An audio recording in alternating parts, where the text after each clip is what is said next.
Tak dobrý večer, vážené dámy, vážení pánové.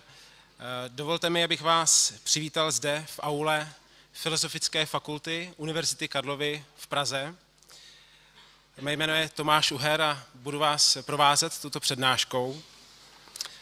Zároveň také vítám děkanku Filozofické fakulty, docentku Miriam Friedovou a samozřejmě našeho vzácného hosta, profesora matematiky a filozofie vědy na Oxfordské univerzitě Johna Lennoxe.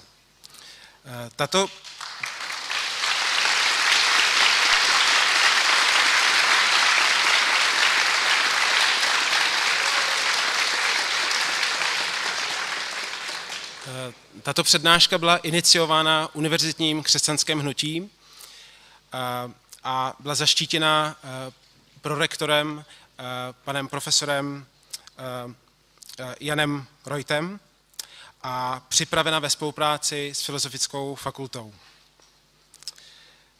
Téma přednášky Pohřbila, věda, Boha odráží kontrast mezi vědou a vírou. Na jednu stranu čerpáme z výsledků exaktních věd a sledujeme pokrok, a na druhé straně je tu inklinace k něčemu nebo k někomu, co nás přesahuje. Jde to skloubit? Neodporuje si to? Tak já bych poprosil paní děkanku o několik úvodních slov.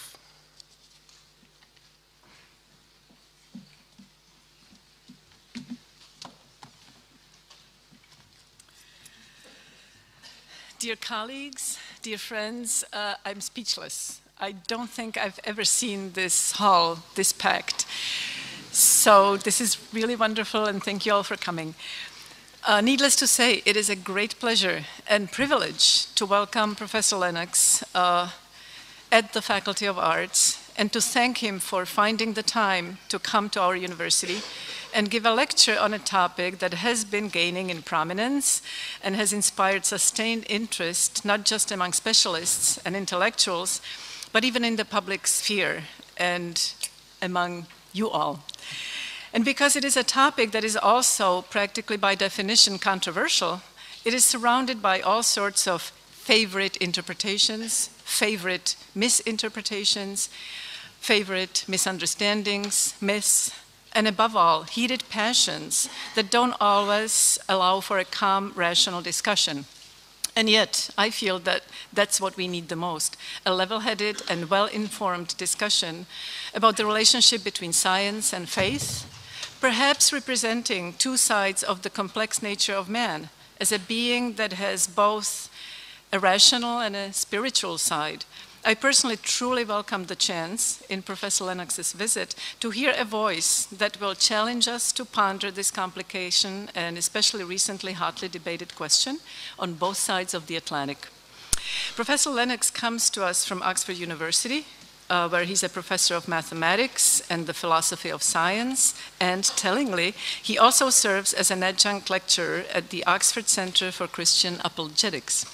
He is the author of innumerable publications on mathematics, philosophy of science, and religion, and has traveled around the world to give lectures and to engage in scholarly debates on the topics of his specializations. After all, I don't know if you all know it, but he's been even to Prague once before during the conference Darwin and Design, a challenge for the 21st century science in the year 2005. Of his rich publication list, which I am not going to take the whole evening to recite, I would mention just some of his most recent books, such as Gunning for God and 7 Days That Divide the World, both published in the year 2011. Both of which present his arguments against some of the leading American atheists, such as Richard Dawkins and others, or the book God and Stephen Hawking, in which he replies to Hawking's book, The Grand Design. And of course, God's Undertaker, Has Science Buried God?, which has been translated, by the way, into Hungarian, Italian, Swedish, and Brazilian Portuguese at least. Unfortunately, not to Czech yet. It's waiting to happen. In sum, We are for a rich intellectual exercise, and so please welcome Professor Lennox.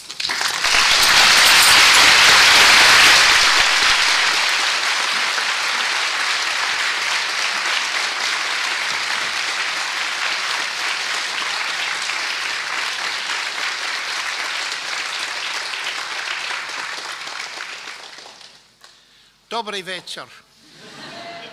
Nem levím česky. So I'll speak in English. Thank you very much, Madam Dean, for your welcome.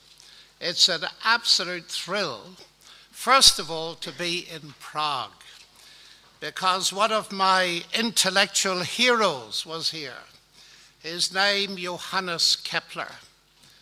And Kepler plays a very important role in the debate that we'll be thinking about tonight. It was Kepler who said that the chief aim of all investigations of the external world is to use the language of mathematics to understand the rational order that God has imposed upon the world. And in that statement, he brings a number of ideas together: mathematics, language, the world, science. I'm in a philosophy faculty, and we have just heard from a professor of linguistics. And I'm delighted at that, because at heart, I'm a linguist. I wanted to be, when I was young, a Latin specialist. And then I wanted to be an engineer.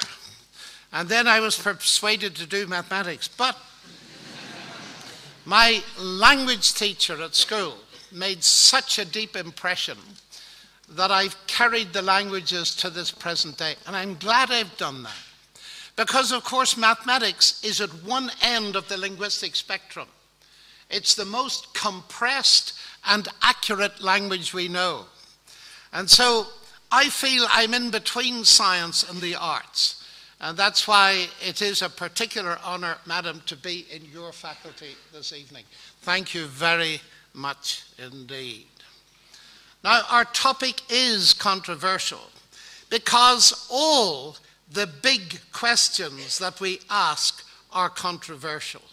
What is ultimate reality? Is this universe all that exists? Those kind of questions. Is there a God or is there no God?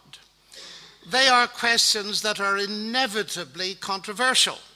And in this room, we have many different world views. And we shall be talking about some of them in a moment. But let's think of the very widespread impression that science on the one hand and faith in God on the other hand contradict each other. That cannot be true. Last year, a very famous Scotsman, Peter Higgs, won the Nobel Prize for Physics. He's an atheist. A few years before that, Bill Phillips of the United States won the same prize. He's a Christian. Now, what can you deduce from that? Well, it's quite obvious that they are not divided by their physics. They've both won the Nobel Prize. They're both utterly brilliant. One, though, is an atheist, the other a Christian. So the difference between them is their worldview, not their science. And what I want to suggest to you tonight is a very simple proposition, is that there's no real conflict between science and belief in God. There is a conflict between worldviews, in this case, atheism and theism, Christian theism on the other side. So the real question that faces us is this: where does science point? Does it, like Richard Dawkins says, point to atheism? Or does it point to theism? Or does it point nowhere? Where does science point in our search for understanding what ultimate reality is? If you go back to the ancient Greeks, who were brilliant, of course, you have two schools of thought. You have people like Democritus and Leucippus, who were the founders of the atomic theory. They were geniuses. They had the idea of the atomos, something that could not be cut. And they were the forerunners, in many ways, of modern materialists, because the philosophy built on that was the universe consists of only two things: one, atoms, and two, empty space. And as the atoms fall through empty space, they cloud together to form galaxies and worlds and life and so on. There's nothing else. Of course, in the ancient world, there was Socrates, one of my heroes, because he learned to ask questions. Socrates, Plato, Aristotle, who said, okay, there is the universe, but there's more. There is transcendence. There are the gods, or there is God.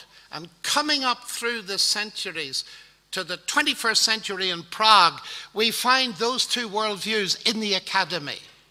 Now, there are other worldviews, but for the purpose of this discussion tonight, the major players are materialism stroke naturalism, which is atheism, and on the other hand, theism, in my case, Christian theism. And what I'm suggesting to you is this. I'm suggesting that science and God mix perfectly well. And I'm going to be very provocative towards the end and suggest that atheism and science do not mix well. So let me say that again, just in case you did not hear me. I'm going to suggest to you that science and God mix as Kepler believed, but that atheism and science are in real trouble. So let me approach this, and we're going to give you opportunity to ask questions. Now, of course, I'm a pure mathematician, so in my discipline, we have a thing called proof. You probably understand that. But the nature of that is not the same as proof in any other discipline.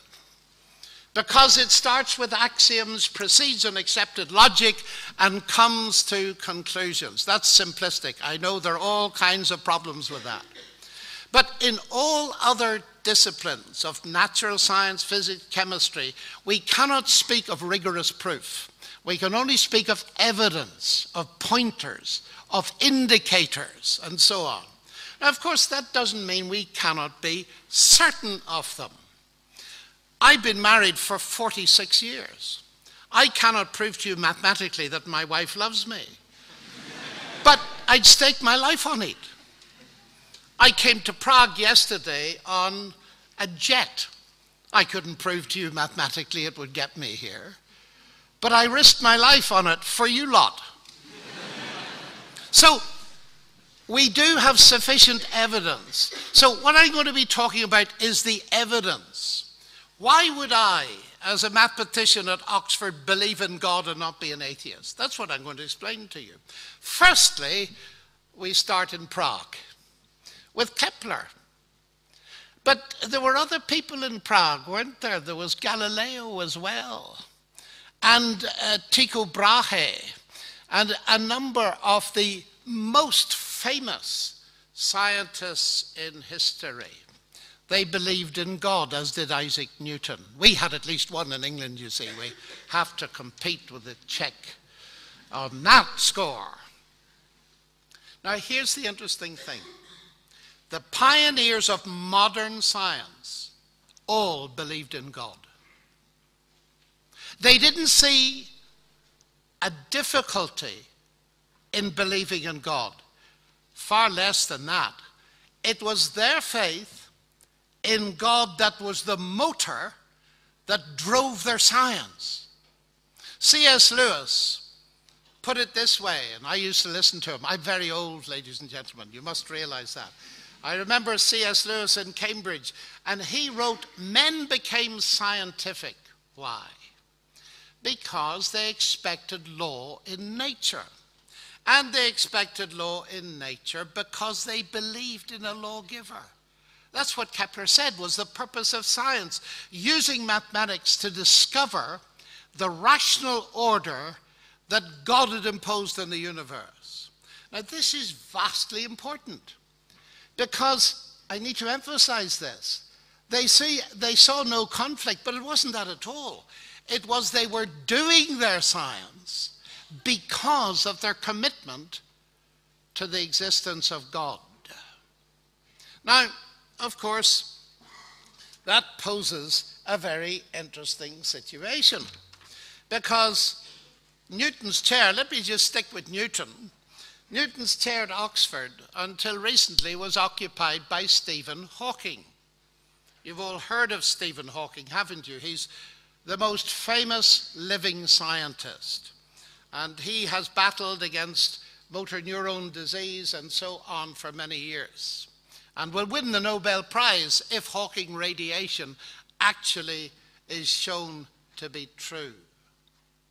He holds Newton's chair. He believes that there is no God. Now here's the interesting thing. When Newton discovered his law of gravity, it was an impulse for him to write the most brilliant book in the history of science, the Principia Mathematica.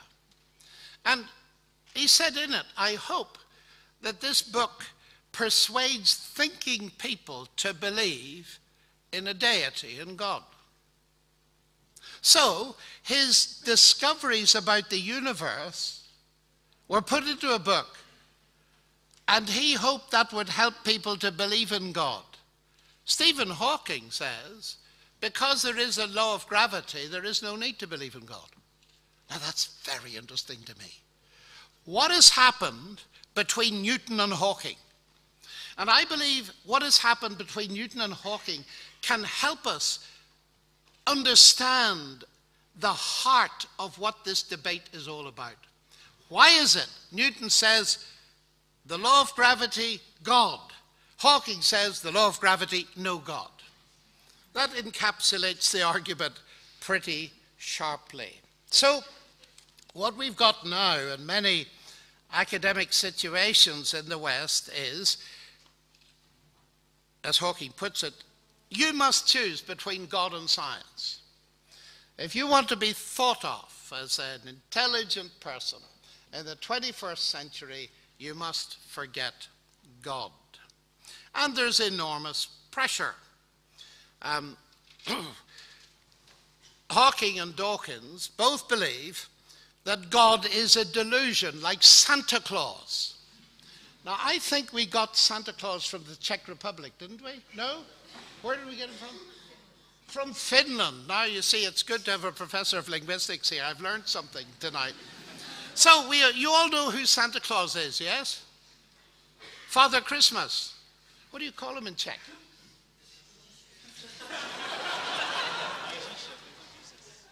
Oh, I see. Oh, goodness me. That complicates it a great deal for me. That sounds much more realistic than our idea of Santa Claus, who is our parents dressed up to give presents. You know that idea. So, Santa Claus belongs with fairy stories. And Stephen Hawking was asked what he thought about religion. And he said, religion is a fairy story for people afraid of the dark. And I was asked by one of the British newspapers what I would say to that. And I said, do you want a long quote or a short one? Oh, a short one, please. So I said, atheism is a fairy story for people afraid of the light. Well, don't clap, because neither of those statements proves anything. They're simply statements of belief. And it's interesting that this argument is often the argument that stops the conversation even beginning. The argument from Sigmund Freud, that belief in God is an illusion or a delusion. We want a father figure in the sky, and so we invent our gods. One of Germany's leading psychiatrists is Manfred Lutz, and he's written a very interesting book called Eine kleine Geschichte des Größten. I expect you all to understand that. A brief history of the great one, that is of God. And Lutz says this. He says, of course, if there is no God, Freud's argument that religion is a wish fulfillment is brilliant. It works if there is no God. Of course, he said, if there is a God, the very same argument shows that atheism is a delusion for exactly the same reasons. As Czesław Miłosz put it in his, he won the Nobel Prize for Literature. And he said, atheism is the great opium of the people, the desire not to ever have to give account to God for the things that we've done wrong. So you see, the argument works both ways. If there's no God, Freud, religion is a fairy story. If there is a God, atheism is a fairy story for the same reason. And then he says, the bottom line is, on the substantive question, whether there is a God or not, neither Freud, Jung, Frankl, or anybody else can help you. You have to look elsewhere for the evidence. I want now to analyze very briefly where I think the problems lie. And the first problem is confusion about the nature of God. Now let me try to explain that. When I was much younger and I would give a lecture and mention the word God, people would understand that I meant the infinite, eternal, triune God of the Bible who created and sustains the universe. But of course all that has changed. And what I discover now is that when I use the word God, many people think that I'm referring to a kind of Greek god, say the god of lightning. Now, of course, you know that if you go to the first lecture in atmospheric physics in Charles University, at the end of that lecture, you will not need or believe in the god of lightning. You'll understand how lightning works. Because gods like that are what we call gods of the gaps. I can't explain it, therefore God did it. And you know that danger exists today. People look at things, they can't explain them, and they say, therefore God did them. The difficulty with that is obvious. That as science advances, the space for God gets smaller and smaller until he disappears. Now, what I want to say is this. If you believe in a God like that, you have to choose between God and science, because that's the way you've defined God. And what I discovered today is that many of my scientific colleagues at Oxford and elsewhere, they think of God exactly as that, the unknown X that some people use to fill the gap that science will one day fill. And so, of course, by definition, elementary logic shows you, you have to choose between God and science if that's your idea of God. But that's not the idea that most of us who believe in God believe in anyway. The God Newton believed in, and Kepler believed in, and Galileo believed in was not a God of the gaps, he was the God of the whole show. The bits we do understand and the bits we don't understand. So, when Newton discovers his law of gravity, he doesn't say, I've got a law of gravity, I don't need God. No. He writes the Principia and says, what a genius God is to do it that way. In other words, the more he understood about the universe, the more he believed in the God that did it that way. And that's true. The more you understand of engineering, the more you can admire the genius of a Rolls Royce. The more you understand painting, the more you can admire the genius of a Rembrandt, not the less. That's the way it works. And so the more I study of the universe, the more I admire the genius of the God that did it that way, not the less. Why? Because I do not believe in a God of the gaps. Now that's point number one. The next point is related to it. What we're talking about is the nature of explanation. What do we actually mean when we use the word explain. Science explains. But what do you mean by that? See, when I was at school, which was centuries ago, when I was at school, I learned the law of gravity. Well, there we are. But you know what I thought? I thought I then knew what gravity was.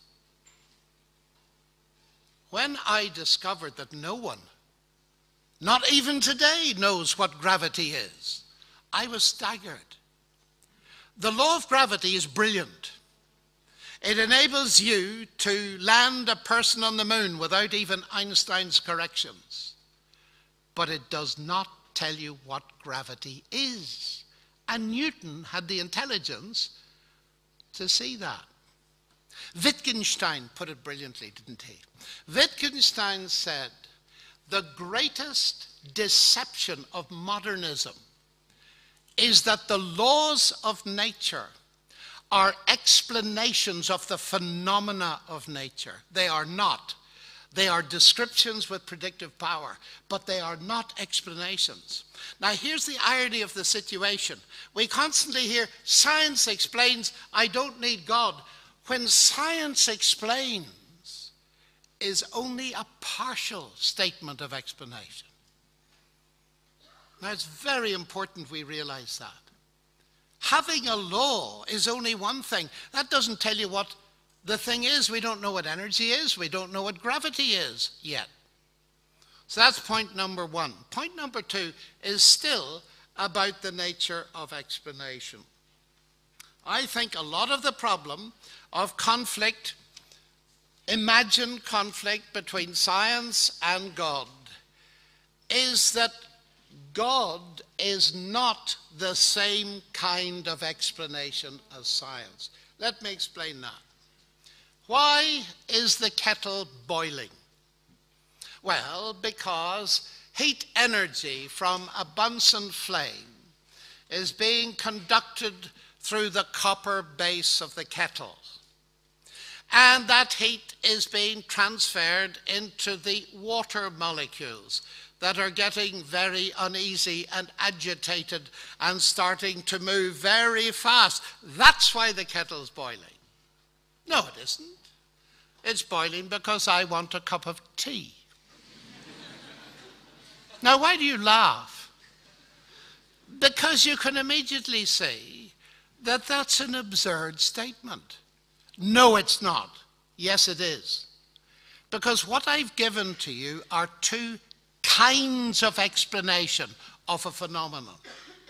I've given you a scientific explanation in terms of the water molecules movement, and I've given you an agent explanation, or a teleological explanation, or a purposeful explanation, or an intentional explanation. I desire a cup of tea. Now, would you ever imagine thinking those two explanations conflict with each other? That's absurd. But that's what I meet all the time. That people think that if we got a scientific explanation, then the God explanation contradicts it. That's nonsense. They're not even in the same philosophical category. Let me give you an even simpler example. God no more competes with science as an explanation than Henry Ford competes with the law of internal combustion as an explanation for the motor car. Who would ever think of saying, do you know, I've been studying Ford motor cars, and I can tell you that their motor is a result of engineering and the law of internal combustion, so I don't need Henry Ford. That would be sheer foolishness, and yet I hear it from some of those brilliant minds in the world. It's confusion of levels of explanation. The God explanation is not the same as a scientific explanation, just as the Henry Ford explanation is not the same as a scientific explanation. Now, of course, at this point, often an objection comes, particularly from Richard Dawkins, but since his book is very popular. I find it from almost everybody. And they say, just stop and think. If you claim that God created this universe, then logically, you will have to ask who created God. Have you heard that before? And then you'll have to ask who created the God that created the God that created the God that created the God that created the God. And it goes on forever. So it's nonsense. So let's forget about God and do something serious like playing football. I was amazed when I found that statement at the heart of the God delusion. I was staggered. I used to get it in the Russian Academy of Sciences, but that's a different story. From professors who had real difficulty with eternal concepts. But from Dawkins, that was very interesting. I mean, let's do a bit of logic. I know it's late at night, but it's not too late for logic. No, it's not. I've been given authority to do some logic. So, who created God? Well, let's make it simpler. Who or what created X? Now, that question has got an assumption in it. It assumes that X was created. If you ask who or what created X, you're assuming X was created, aren't you? But what if X was not created? The question doesn't even apply. So this question that's supposed to dismiss faith in God completely doesn't even apply to the God of the Bible anyway. It does apply to created gods, of course. That's quite correct. But it doesn't apply to the God of the Bible because the central claim is that God is eternal. He wasn't created. So to ask who or what created something not created is just meaningless. But there's more to it than that. Because when Dawkins and I had our little public discussion about the matter, which you can see on my website, I'll forget to mention it later, johnlennox.org, I said to him, I said, Richard, let me ask you your question. You believe the universe created you. Okay, I said, you think your question is valid. Who created your creator? I'm still waiting for the answer, and it's now 8 years ago. You see, really what we're talking about here is ultimate reality. The questions don't go back forever, in my experience, on either side.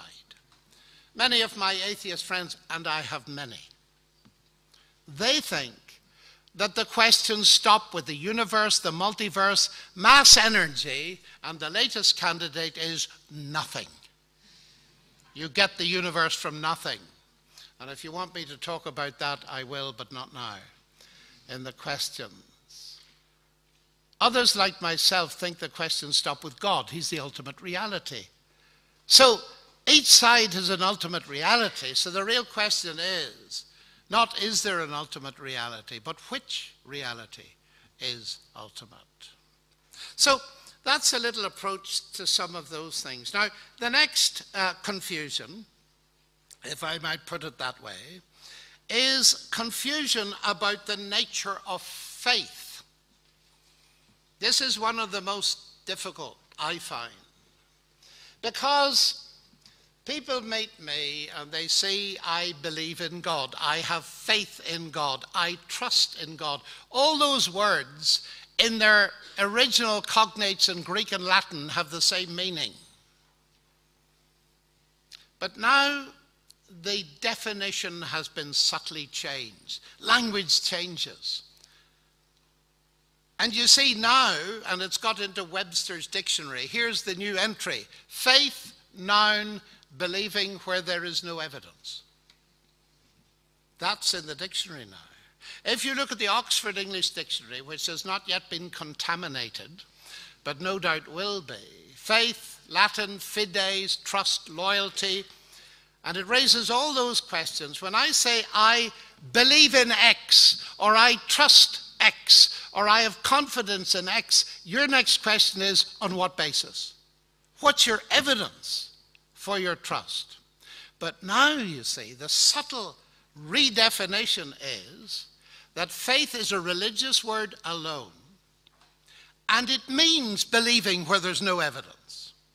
So I'm in the difficult position of being called a man of faith, which is an insult, because it means I believe where there's no evidence, and so there's no point in talking to me.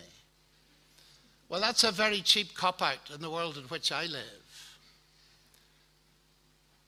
Believing where there's no evidence is blind faith, and that can, of course, be very dangerous. Now, I can't speak for other religious traditions. They have every right to speak for themselves and should do so. But the Christian faith is not blind faith. And that ought to be obvious, because it's geared into history. And one of the central statements made in the New Testament when explaining this is there's a whole book of evidence called the Gospel of John. And at the end of it, the early apostle writes this. He said, Jesus did many other signs, semeion, from which you get semiotics, indicators of the reality of who he was. He did many other signs that are not written in this book.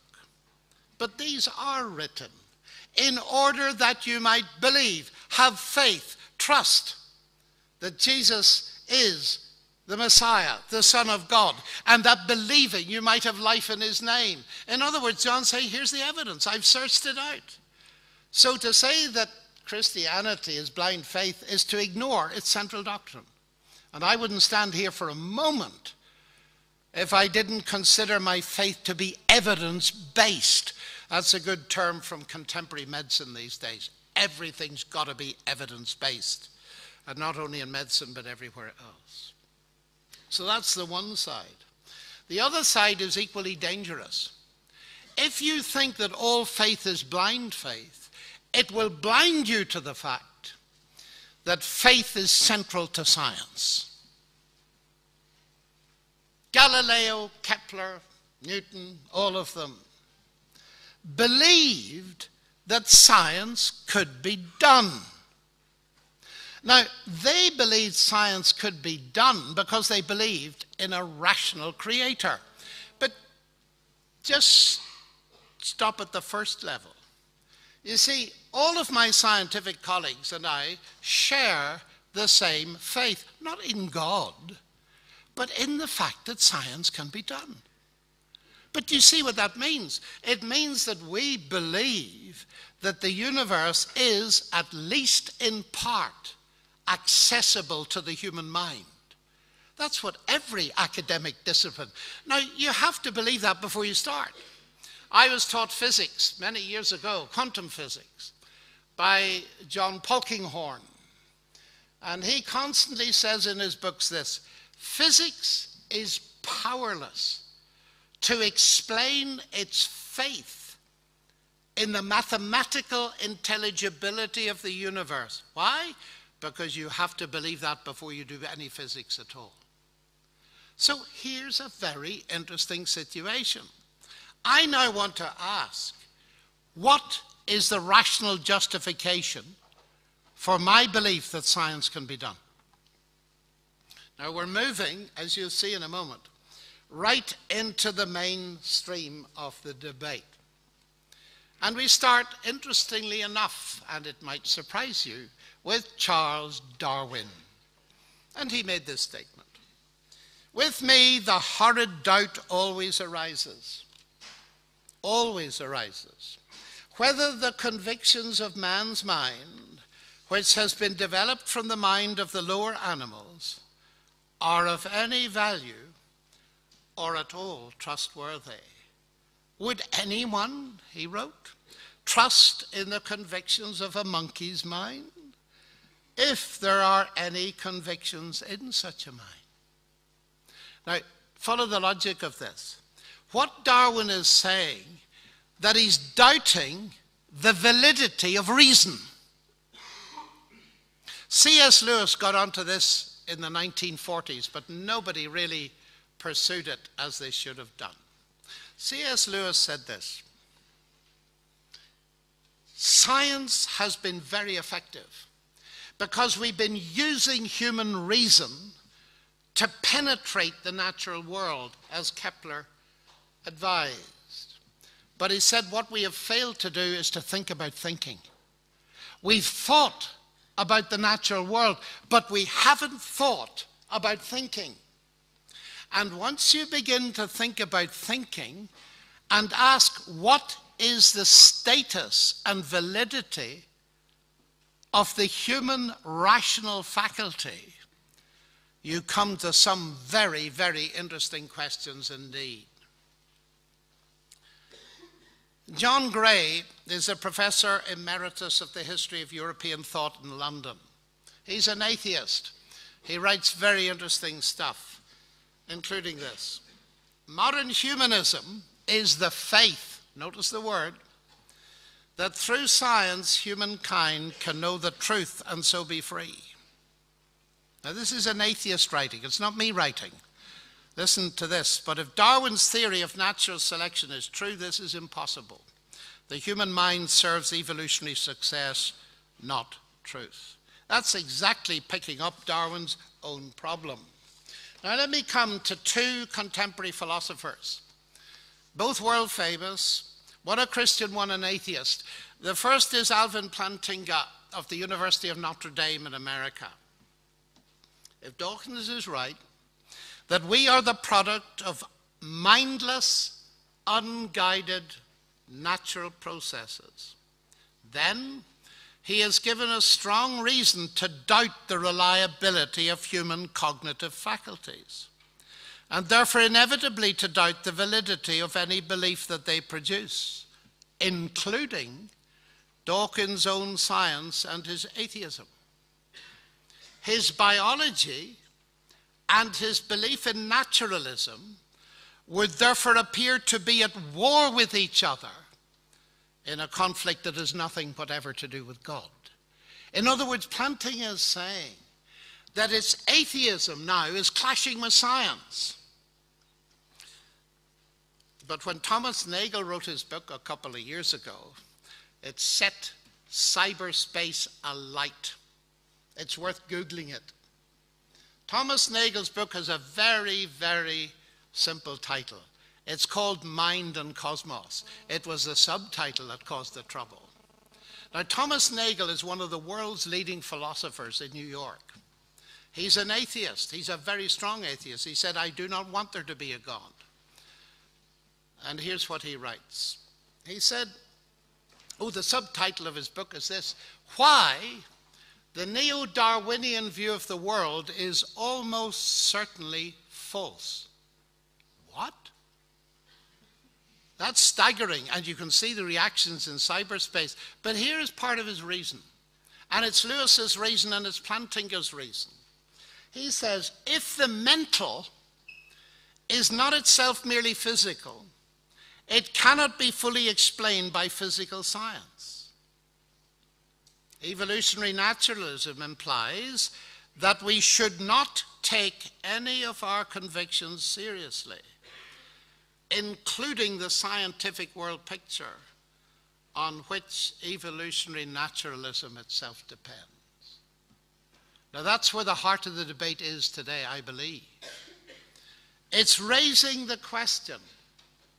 Here's Richard Dawkins. He trusts in doing science. Let me record a little conversation I had, not with him, but with several others. I sometimes ask scientists what they do science with.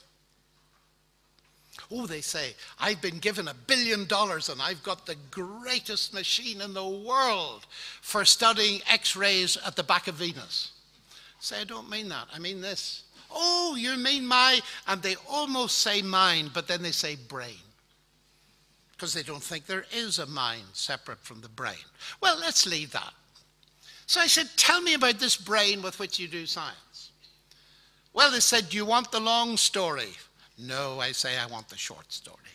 Well, the short story is, the brain is the end product of a mindless process that didn't foresee it. So I listen to that and I say, and you trust it. And you trust it.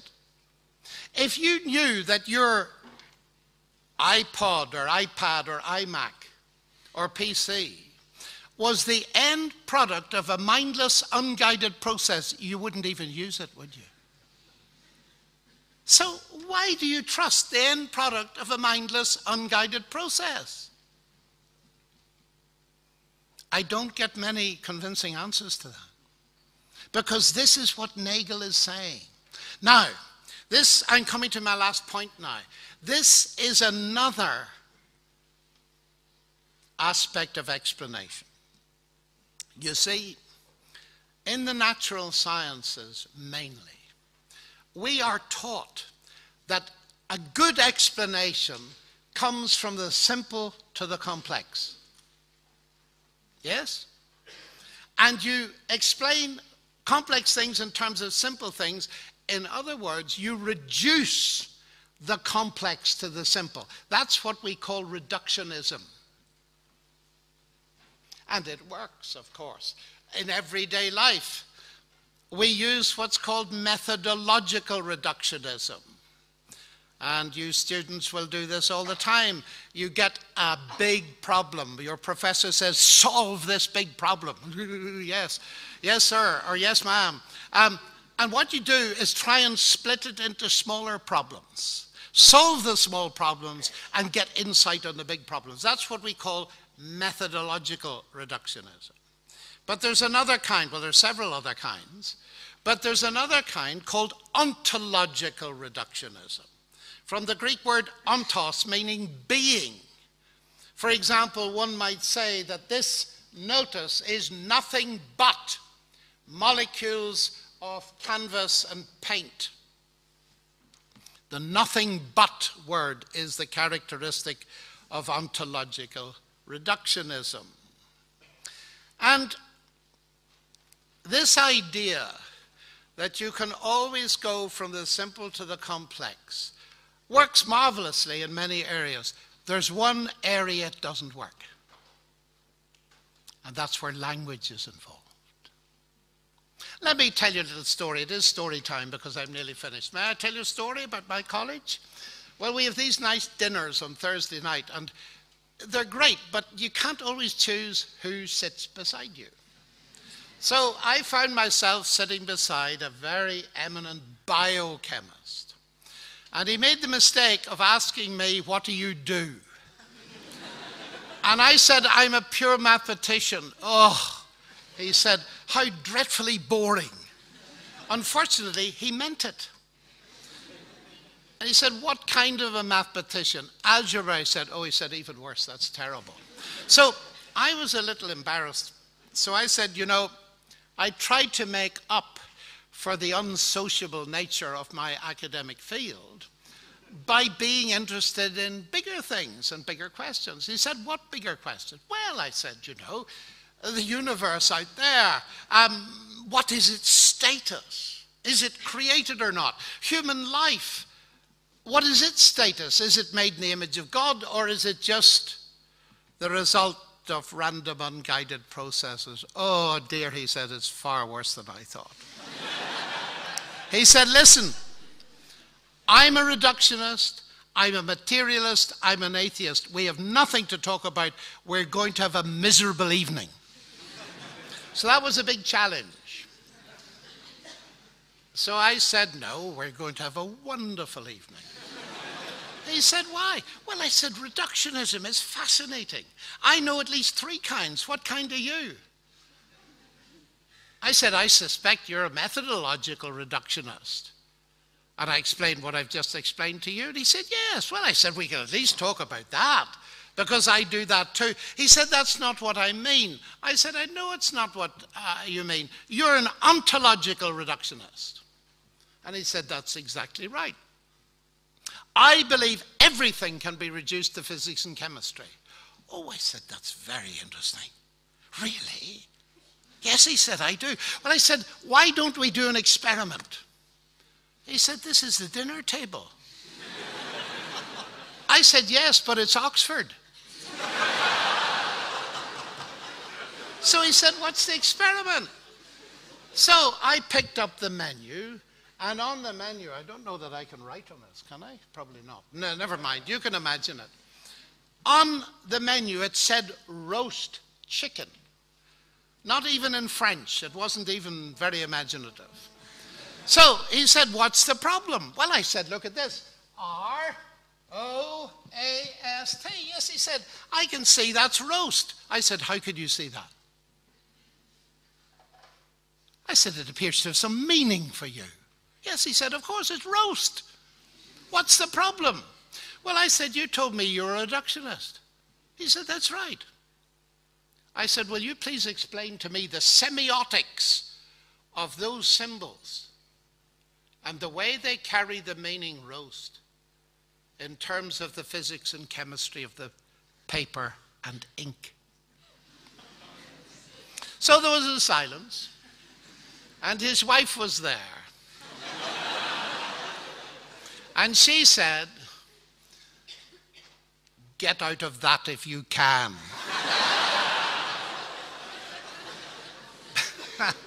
I never forget it. But, you know, what happened next was stunning. He didn't try. And he said, John, he was getting friendly now.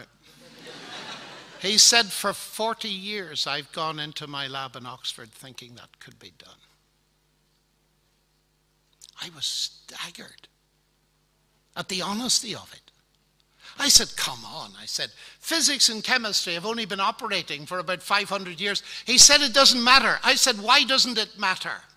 Because he said it's not within the explanatory power of physics and chemistry to cope with meaning and writing and semiotics. And he looked at me for a long time, and I could see what he was thinking. You're not bright enough to have thought of that argument. And he more or less said it. I said, I confess it. I got it from a Nobel Prize winner. Oh, he said, that's all right. Roger Sperry, who told the medical world that they've got to take consciousness seriously. It's very interesting, isn't it?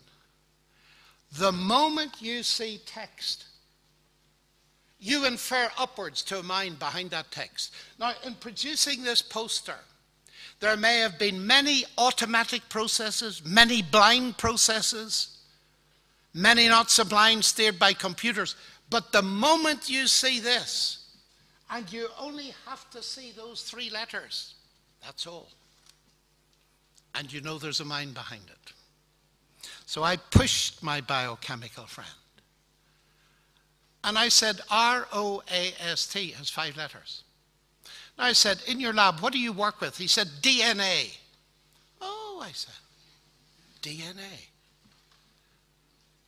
And what do you think about DNA? Because I said, your colleagues tell me that there's a chain of codons.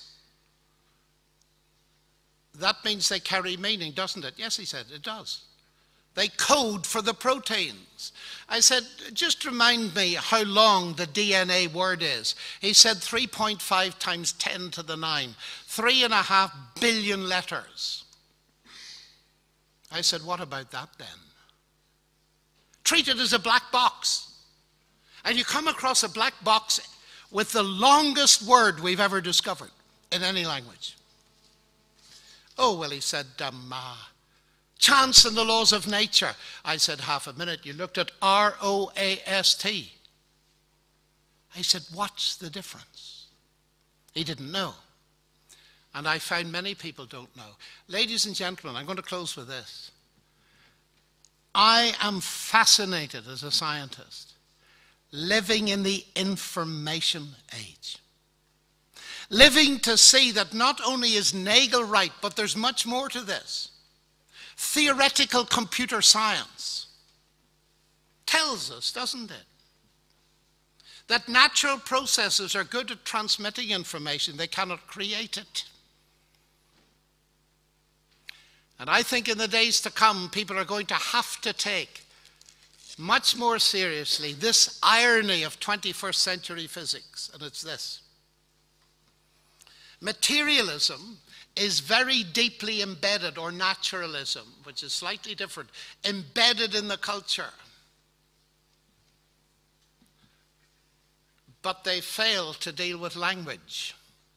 They fail to deal with anything semiotic, because the moment you see language, it implies mind. Now here's the interesting thing. Information of the type that's on this is not material. Its carrier is material, but the information is not material. And here's the irony of 21st century science. We've come to see that one of the most important fundamental entities is information which is not material. That creates difficulty with materialism. I started by talking about worldviews. I'll finish by talking about worldviews. The dominant worldview in the Western Academy is materialism stroke naturalism. There is no God, there's no transcendence, so everything arises bottom up by chance of the laws of nature, wherever they came from, including mind and language. There is another view. It starts like this. In the beginning was the Word, Logos. The same, the Word was God. The Word was with God. The same was in the beginning with God. All things came to exist through him. And without him, nothing came to exist that came to exist. This is a fascinating statement from the ancient world. It's the first statement in John's Gospel. In the beginning, the Word already was. That's a statement of existence. It's saying the Word was eternal. And the Greeks at the time and before it were very interested in, are there eternal things, or did everything come to exist? And what John says into that world is God never came to exist, the Word already was. The universe came to exist. And it came to exist through the Word. That's the exact opposite of materialism. Do you see the difference in the worldviews? One starts with mass energy and ends up with mind and the idea of God, because there isn't a God. The other starts with God, with mind, and everything else is derivative. And you see, it's not only as a Christian, but as a scientist, that I think the second explanation is infinitely better than the first. In my world, I prefer an explanation that makes sense to one that doesn't make sense.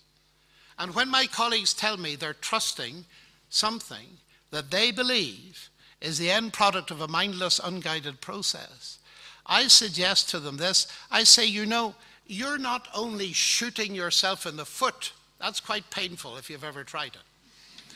You're shooting yourself in the brain, and that's fatal. Which makes more sense?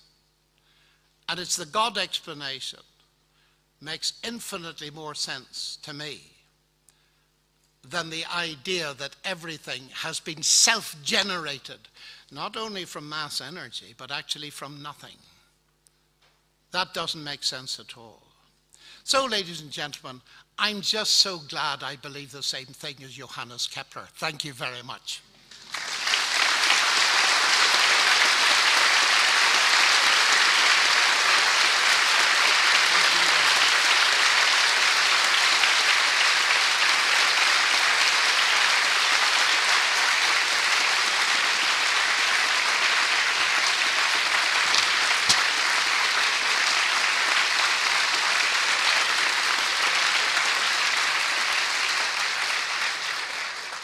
Right, now it's your turn.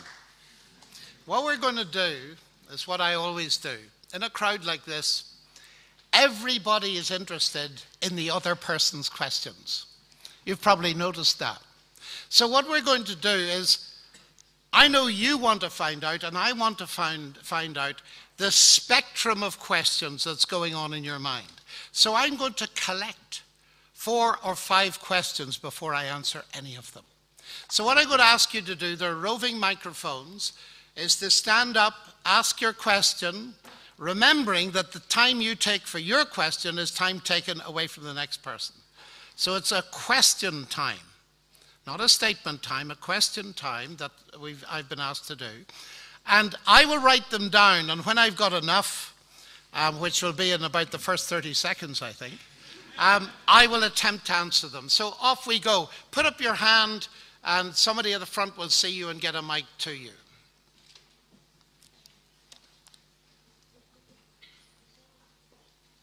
Okay. Thank you very much. I don't know. Yeah, okay. Thank you very much for coming here, and I think it was a great pleasure having you here in this infidel country. Well, thank you. I hope the question won't be that long, but actually... Well, so do I, and so do they. So. Okay, you used, on several occasions, you used the heroes of science, saying those were good Christians too, and then you, of course, used people who were good atheists, or still are good atheists too. But as to, you know, the great hero of science, Isaac Newton, I think I've read somewhere that he was very fond of astrology as well. Mm-hmm. So does it by the same token mean that his point about God is as valid as his point about astrology? Okay, thank you. Number 2.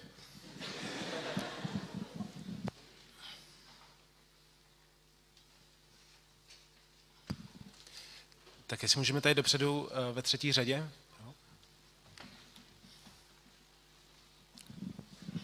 Well, first of all, thank you for your enlightening lecture. My question actually regards something you touched on only briefly, and that is where you make the jump from deism to theism. Okay. Where did I make the jump from deism to theism? Okay? Vlevo, někde uprostřed pod oknem vlevo.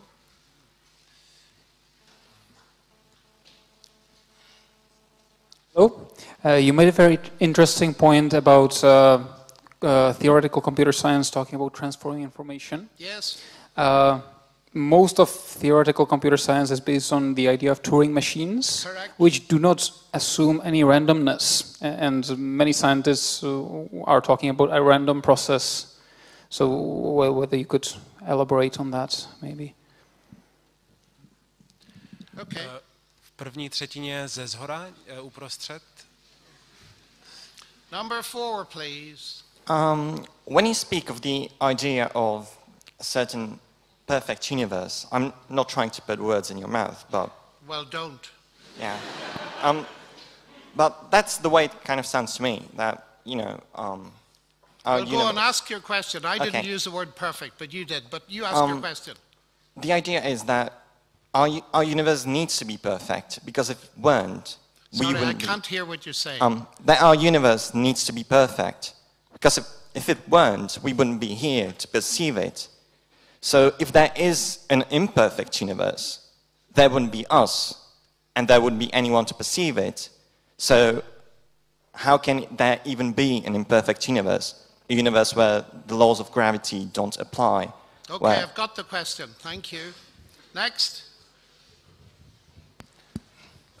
Tady ve čtvrté řadě, pan v modrém světru. Brief question. Do you agree with the statement that Jesus was not only Son of Man, but also God?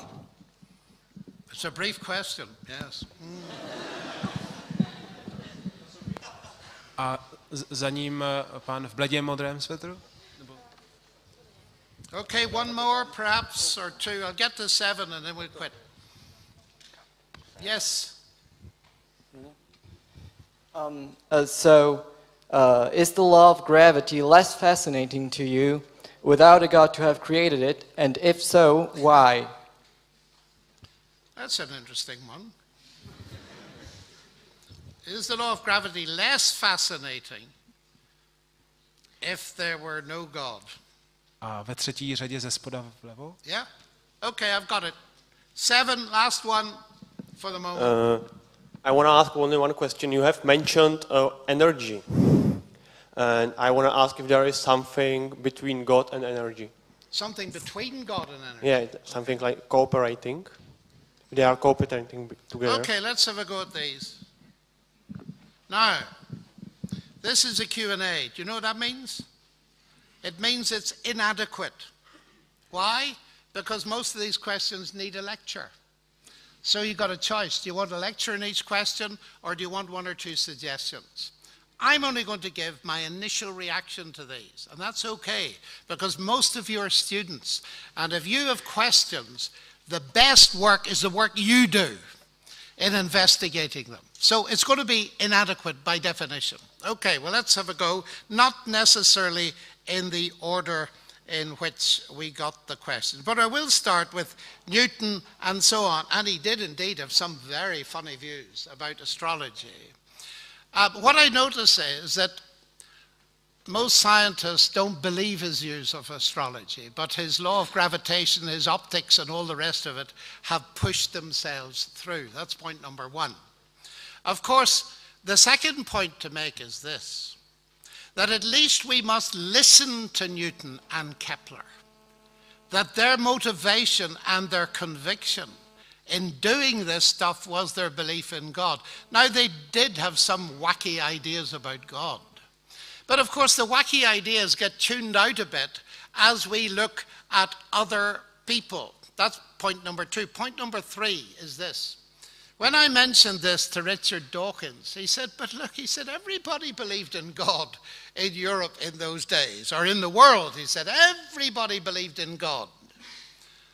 And I said, your world's too small. The Chinese didn't. And here's a very interesting phenomenon, because the question, why did modern science not develop in China? Explosives, brilliant technology, printing, all that kind of stuff, but no abstract science. And the man that did the most work on it in Cambridge was Joseph Needham, who was firstly a brilliant chemist and secondly one of the world's top sinologists, experts in Chinese, who wrote the definitive dictionary and encyclopedia to Chinese technology. He was a neo-Marxist, and for years he tried to explain why the Chinese did not develop modern science. He tried to base his thinking on neo-Marxism, but he failed, and at the end he wrote some very interesting stuff, and it was this. He said, I have come to the conclusion that the major difference between the East and the West was that the East did not have the unifying concept of a single creator who created a universe according to certain laws. Now, I think that transcends the objection, although I understand it perfectly well. So that's all I have to say on that. So let's move on. Now, computing, Turing machines, and so on.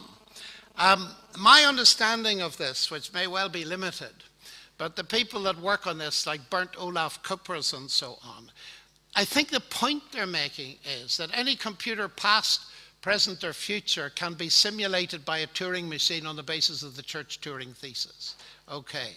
Now, I'm going on this on a very basic level, that a cell is, at the very least, an information processor. It's a lot more than that. So therefore, you would expect the kind of things that Gregory Chaitin at Bell Labs has discovered to apply to it. And that's all I was stating there. That a Turing machine cannot create any information that's not either A, in its informational structure, or in its input. And if that is the case, it seems to me that biologists are going to have a vast difficulty in thinking that an information processor is producible by unguided naturalistic forces. That's all I'm saying.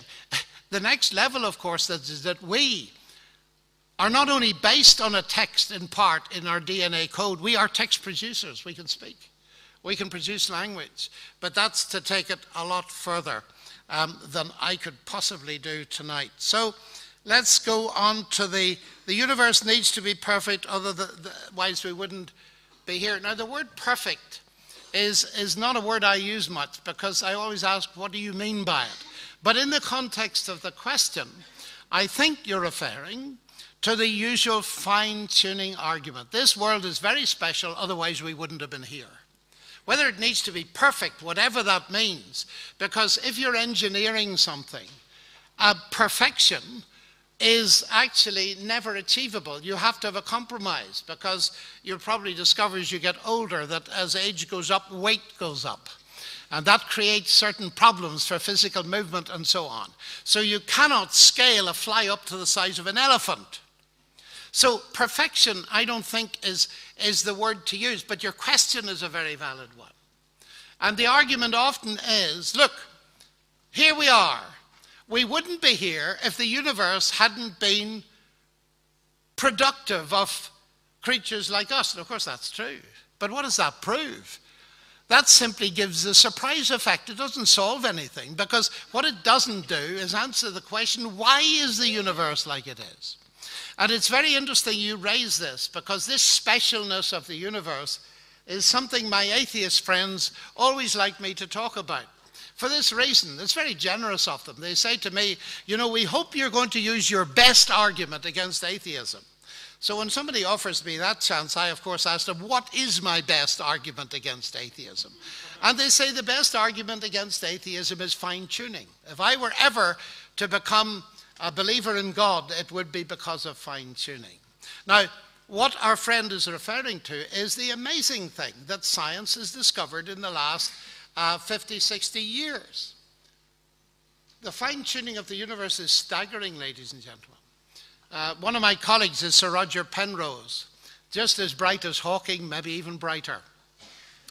And Roger Penrose says, and he's not a theist, he says, to get a universe like this, where there's a second law of thermodynamics, the creator's aim has got to be accurate to 1 part in 10 to the power 10 to the power 123.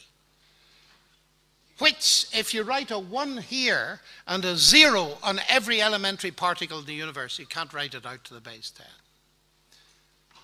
And I'm interested in what people like Roger Davis say about it. He's not a theist either, but he says the impression of design is overwhelming. I think that surprise factor raises the question. It's not an answer. Richard Dawkins got it completely confused in his book when he thought it was an answer, and he pitched the so-called anthropic principle against God. But that's another confusion that I won't go into. Next question is the law of gravity less fascinating if there were no God? Yes and no. Because you see, when I'm teaching the law of gravity or Kepler's laws in the university, I don't even mention God. I'm teaching mathematics. And in itself, it's fascinating. But you see, what we're talking about is the higher level. That question is very interesting to me, because aren't you curious? I mean, most people I meet in universities are really curious, and if they see the fact that you can describe in 8 symbols one of the most powerful discoveries in science, not to ask the question, how is that possible? Einstein did ask the question, and he said the only incomprehensible thing about the universe is that it's comprehensible.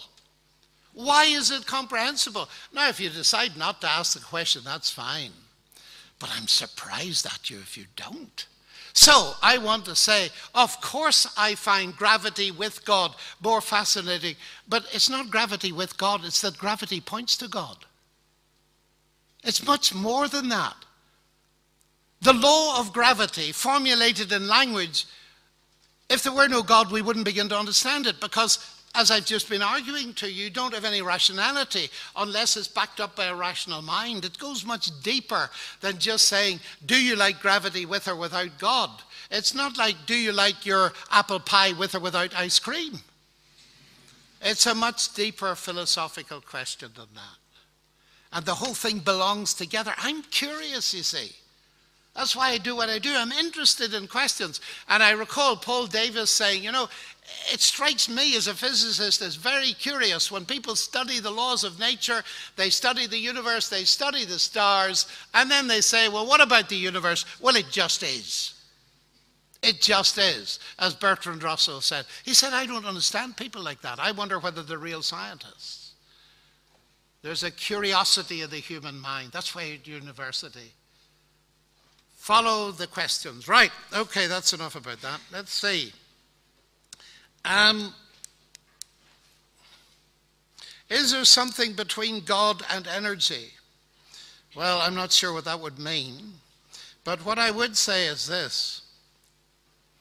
The law of conservation of energy says that you cannot increase or decrease the available energy. It raises the question, of course, where the energy came from in the first place. You see, the very interesting thing behind this is that the standard model of physics has forced people to believe that there was a beginning to space-time. And it used to be that most people reduced it to mass energy and left the question of where it comes from open. Now, they want to take an extra step and they want to say it comes from nothing. I give a lot of lectures on nothing these days. It's one of the most interesting topics that you could ever give a lecture on, because it creates a vast difficulty. It was Leibniz, I think, that said, why is there something rather than nothing? Now, this is one of the biggest questions, because it's very difficult to get something from nothing. As you will see if you read the book, The Grand Design by Stephen Hawking. Just listen to it if you like a bit more logic before we stop. Because there is a law of gravity, the universe can and will create itself from nothing. What? Now, this is the key statement of his book. Let me repeat it. Because there is a law of gravity, because there is something, the universe can and will create itself from nothing. Flat contradiction, number one. It's worse still. The universe will create itself. Well, if I say to you, X creates Y, roughly speaking, that means if you've got X, you'll get Y, yes? If I say X creates X, what does that mean? Well, it means that nonsense remains nonsense even if scientists write it. It's absurd. It's even worse. Because there is a law of gravity, he doesn't say because gravity exists. And he's falling under the mistake that Wittgenstein points out. What would a law mean if there's no reality that it describes? And if you unpack that, you'll find that many leading thinkers are confused about law. They think it creates things. I once had a conversation with Peter Atkins, our professor of physical chemistry. I bet there are dozens of books in this university written by him. He's a brilliant textbook writer. So I said to him, Peter, what do you think created the universe? He said, mathematics. And I started to laugh. I was caught out, and I shouldn't have laughed, but I did laugh. And he said, why are you laughing? Well, I said, I'm a mathematician, Peter, and that's just about the foolish, stupidest thing I've ever heard in my life. And he said, why? Well, I said, let me keep it simple. 1 + 1 = 2. Did that ever put £2 in your pocket? Have you heard of the financial crisis? Yes? That was the result of people believing that mathematics could create money, wasn't it?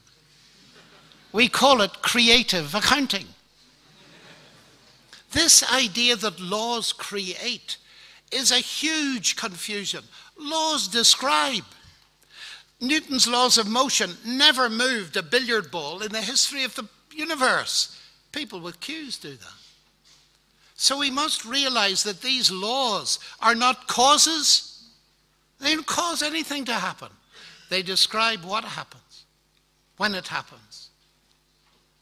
The confusion is vast at this level, and we need to sort it out.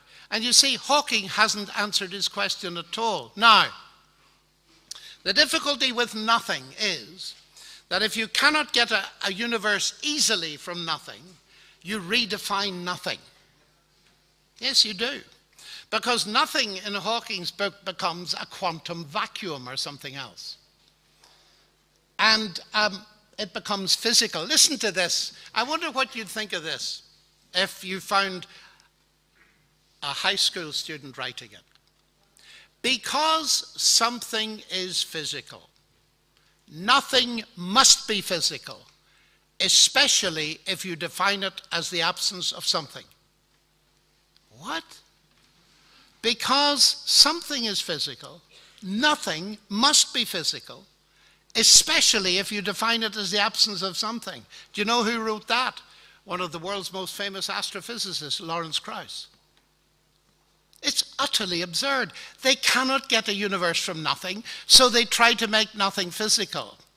But then I was having an interesting debate at Harvard MIT Faculty Club with Alan Guth, who's the father of modern astrophysics, an utterly brilliant man. He invented the theory of inflation. And when we were standing together, we had a very friendly discussion. I said, Alan, I want to ask you a question. I said, out there's a great deal of talk about nothing. He said, I know there is. I said, now, when you talk about nothing, you do not mean, do you, the absence of anything, as we use it in everyday language? He said, no, we don't. I said, thank you very much.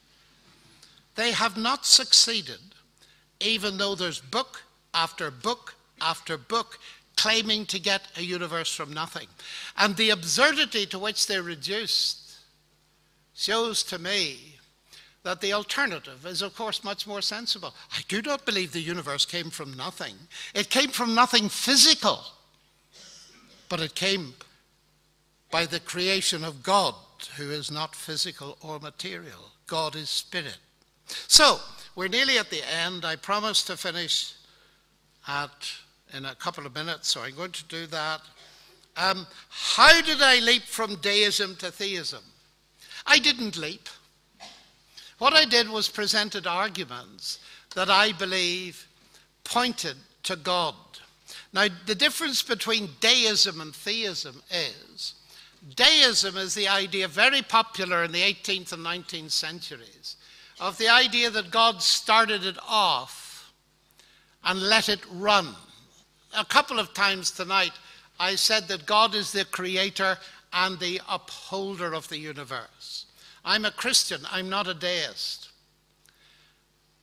So I don't make a leap from deism to theism, except in the sense that if you look at the arguments, strictly speaking, that I've given you today, they get you as far as believing there is a God of some kind, perhaps a deistic God, perhaps a theistic God. There is an intelligence behind the universe. Now, I haven't argued any further than that, but if you want me to go further, of course I can go further. And it's the very question that was asked by you, actually, that relates to this. Do I believe that Jesus was not only the Son of Man, but the Son of God? Now, that's not exactly on the topic, you know, that we're discussing tonight, but it's relevant for this reason. Because I've said a couple of times that I was a Christian. So since you've asked me about that, even if it's not on the topic, I'm going to be very kind and I'll answer you. The others can listen in if they like. But if you don't want to listen to this because you're only interested in the topic, then just shut your ears for 2 minutes. In the beginning was the Word, is what I've said tonight.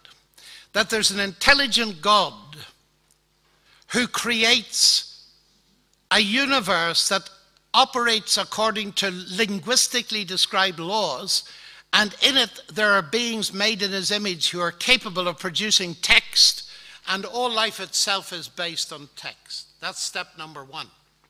It's only step number one. Because coming down to the more specific Christian claim, the central Christian claim is the Word became human and lived among us. That's a colossal claim. It's a big enough claim in the 21st Century Academy to say in the beginning was the Word, because many people don't believe there was a Word. It's a very much bigger claim to say that the Word became human. You ask, was Jesus just human or was he God? I believe with all my heart he was God, because I believe that's the way the evidence points. Now you say, come on. And when I see you say, come on, I think of a collection of 800 atomic physicists in a big institute in another country.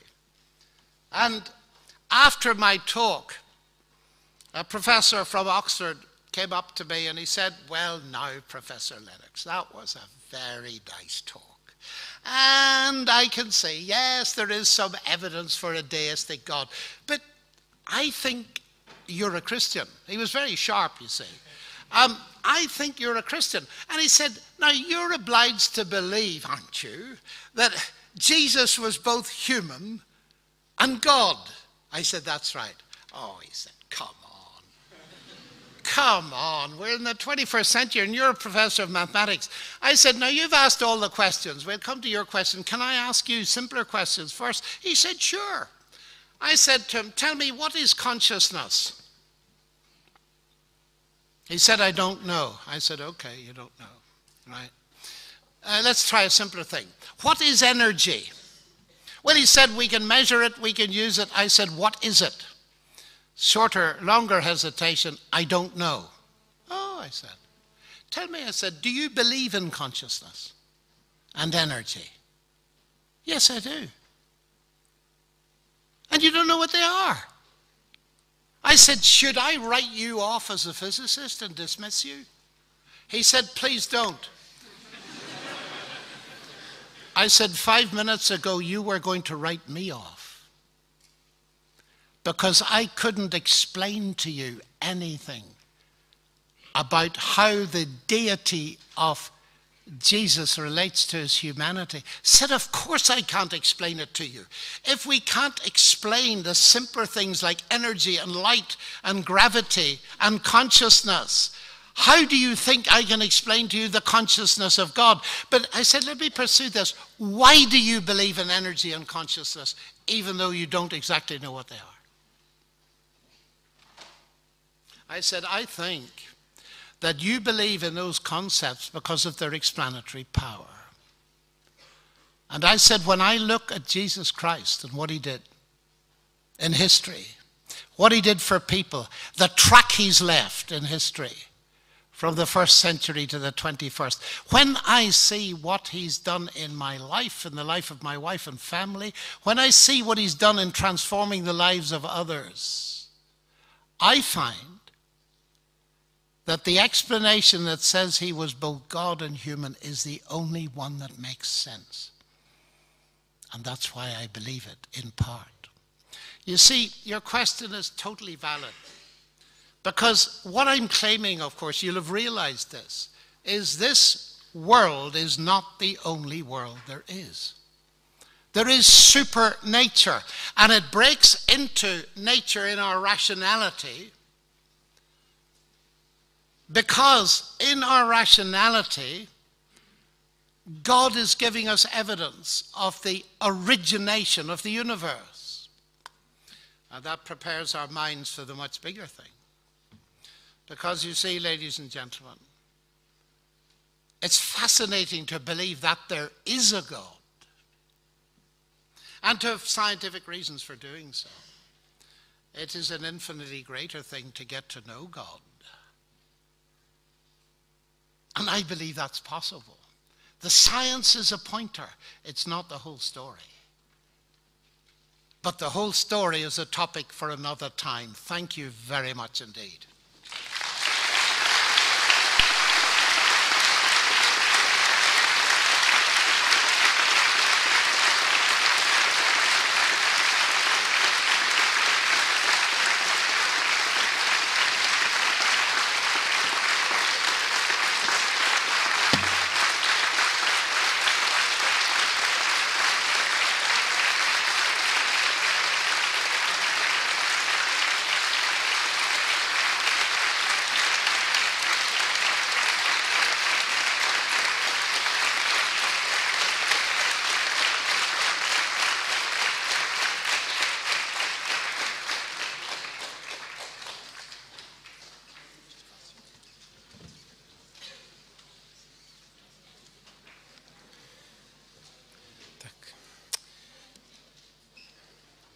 Well, our lecture is coming to close, and I just want to say that if you want to hear John Lennox yet again this week, it is possible. Visit johnlennox.cz, johnlennox.cz, and there will be an opportunity to hear him again on a similar topic. Also, as you come out of the lecture hall, you will be given invitation to similar lectures given by different speakers next week. So it's a leaflet similar to this roll-up. And you will also be able to see the lecture online at the university website at the Faculty of Philosophy. And I would just once again really like to thank Professor John Lennox for making time, coming over to the Czech Republic, to Prague, and investing his time into this lecture. Thank you very much.